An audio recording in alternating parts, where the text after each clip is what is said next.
And welcome to this edition of Baseball Essential, everybody. My name is Gershon Rabinowitz. There are not many players who have the opportunity of pitching a no-hitter in one of their last high school games, or even having a season where they don't allow a run in excess of 40 innings. But Cameron Varga is one of those guys, and Cameron Varga is the second-round pick in 2014 of the Tampa Bay Rays. He's with the Hudson Valley Renegades now in his second professional season, and it's an honor to have you on the show. Thank you. I'm glad to be here. Cameron, you're originally from Bradenton, Florida. What initially drew you to baseball?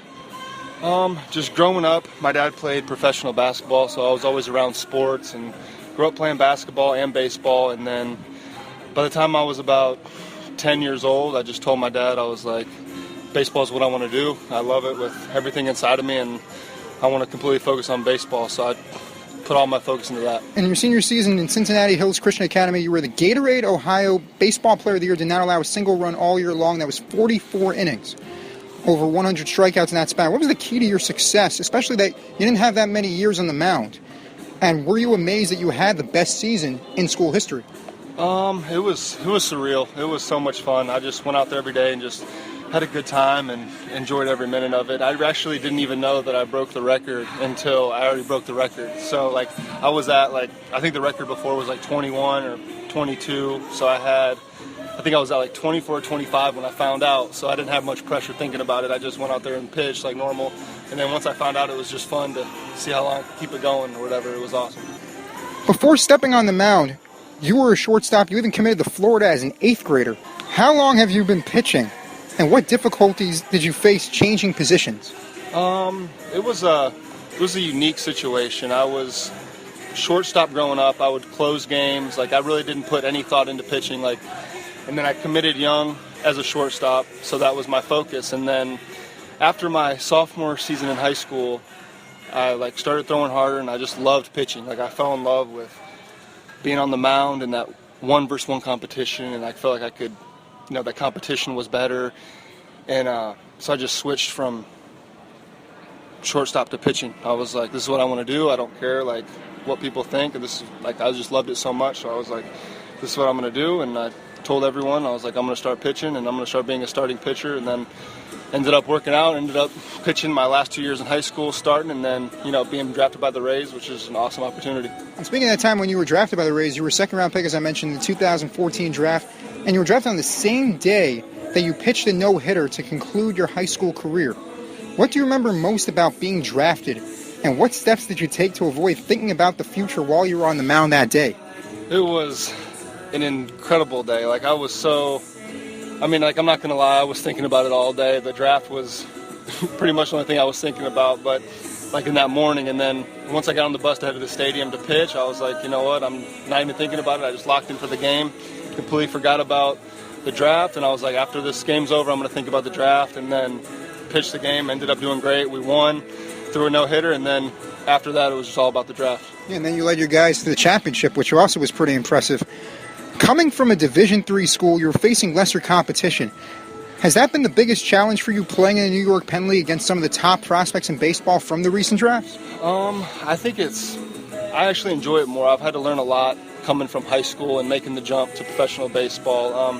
It's not as much anymore about velocity or stuff, because everyone's got good stuff. A lot of it's more location and being smarter and mentally trying to push yourself every day to be the best you can be. All of these guys are the best players in their respective teams and their respective positions. They've all won so many awards and accolades, especially when you're facing a first-round pick or a second-round pick. That must be very difficult, going up against guys who have the same level of ability that you have. I don't try to think about that. I just go out there and no matter who I'm playing, just take it the same. If I'm pitching in high school or I'm pitching in the big leagues, I just try to have the same mentality, just do what I can control, go out there and play my best, and execute my pitches how I know how to do it, and whatever happens. For those who have yet to see you pitch, what pitches are a part of your arsenal, and which ones do you have the most confidence throwing in a game situation? I'd say going into this year, I'd say my curveball was my best pitch, and during extended spring training, the Rays actually had a whole month dedicated to changeups. So I really, really worked on my changeup, and honestly, I'd say right now that's probably my best pitch. And you started off with a fastball and then a changeup. Then you developed the curveball later on in high school. So it took you a while to really try to master pitching, and scouts have already noticed that despite having two quality pitches, that at times you have trouble repeating your delivery. You had some injuries in high school, affected your command. What steps have you and the coaching staff in the Rays organization taken to simplify your mechanics? They're really, really monotonous with mechanical issues and, just working on little things every time after a game or something, watch film, look at certain things and, try to correct what we can. When I went in there, I was more of a thrower, I felt like, in the draft. And then, after being here for a year now in professional baseball, I feel like I've really developed into a pitcher. And in the Gulf Coast League that year, you had one walk versus, I think, about 14 strikeouts in those last 4 starts, and you really started to figure out command. Here, it's taken a little bit longer this year in Hudson Valley, 5 walks versus 8 strikeouts. Have you been doing anything differently because of those mechanical changes? No, trying to keep everything the same. Just every game, just trying to make adjustments, pitch by pitch or inning by inning, game by game, just going out there and doing what I can do. And, hopefully every game's better and every outing I get better. How beneficial has it been for you to be drafted into an organization which has developed some of the best pitching in baseball over the past decade as you make your way up through their system?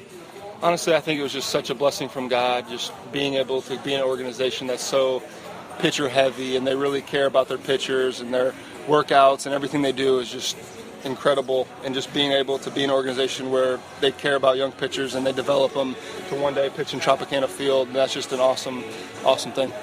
Especially with the pitchers that they've had there, James Shields and Chris Archer's there and Matt Moore now, and so many guys that have come up through that system, either traded or working through the minor league system to be able to come up there, and you might be the next one in a couple of years. So we're looking forward to that, and hopefully you get that opportunity. Thank you. I really appreciate it.